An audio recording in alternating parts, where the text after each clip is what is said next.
बिहार में राज्यसभा के 5 सीटों पे चुनाव होने हैं। देखिए, अप्रैल माह में बिहार में 5 सीटों पे राज्यसभा के लिए चुनाव होना है, जिसमें महागठबंधन से किसको भेजा जाएगा, किसका नाम आ रहा है, उस पर काफ़ी चर्चा हो रहा है। और वो एक नाम है हिना साहब। हिना साहब का नाम क्यों सामने आ रहा है, कैसे महागठबंधन जो है हिना साहब को राज्यसभा के लिए भेज सकती है, कैसे ये चुनाव जो है मुमकिन होगा, इसको हम विस्तार से समझते हैं। देखिए, महागठबंधन के पास 35 विधायक है और राज्यसभा भेजने के लिए 41 विधायक चाहिए, जिसमें 6 विधायक कम हो रहे हैं। अब 6 विधायक कहां से आएंगे, कैसे जो है राज्यसभा महागठबंधन से किसी को भेजा जाएगा, वो हम आपको समझाते हैं। देखिए, महागठबंधन के पास 35 विधायक है और एमआईएम के पास 5 विधायक है। अब एमआईएम की जब बात आ रही है तो महागठबंधन को एमआईएम कैसे अपना समर्थन दे सकता है, आपके भी मन में यही सवाल उठ रहा होगा।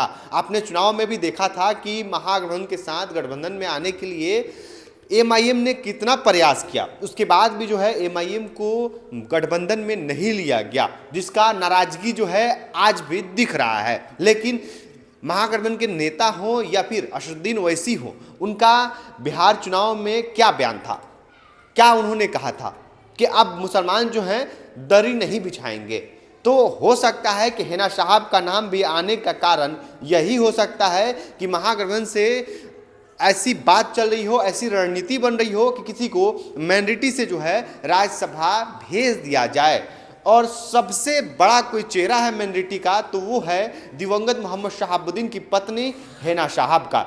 अब हिना साहब का जब नाम आएगा तो भी लगता है ऐसा कि एमआईएम जो है अपना समर्थन हिना साहब को दे सकती है। और 5 विधायकों का जब समर्थन मिलेगा उनको, तो टोटल 40 विधायक हो जा रहे हैं। उसके बाद भी एक विधायक का कमी खल रहा है। अब एक विधायक कैसे आएंगे, कौन होगा वो एक विधायक जो महागठबंधन को अपना समर्थन देगा, तो वो हो सकते हैं बीएसपी के विधायक सतीश कुमार यादव।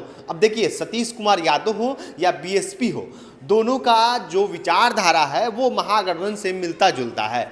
अब जो समर्थन देने की बात आएगी तो सतीश कुमार यादव जो हैं वो महागठबंधन को अपना समर्थन दे सकते हैं।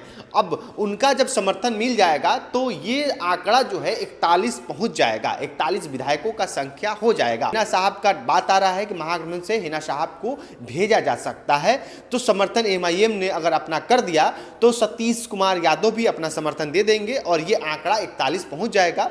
अब हिना साहब जो हैं राज्यसभा जा सकती हैं और ये इसी साल 2026 में अप्रैल माह में राज्यसभा के 5 सीटों पे चुनाव होना है। कई दिनों से हिना साहब के समर्थकों में भी ये बात चल रही थी कि हिना साहब जो हैं अब राज्यसभा जा सकती हैं। इस आने वाले चुनाव में हिना साहब को जो है महागठबंधन अपना समर्थन करेगा और जिसमें एमआईएम भी अपना साथ दे सकता है। इस आंकड़े से, इस तरीके से जो है हिना साहब को राज्यसभा भेजा जा सकता है। आपका क्या कुछ प्रतिक्रिया है, कमेंट बॉक्स में जरूर हमसे साझा करें। बहुत बहुत धन्यवाद।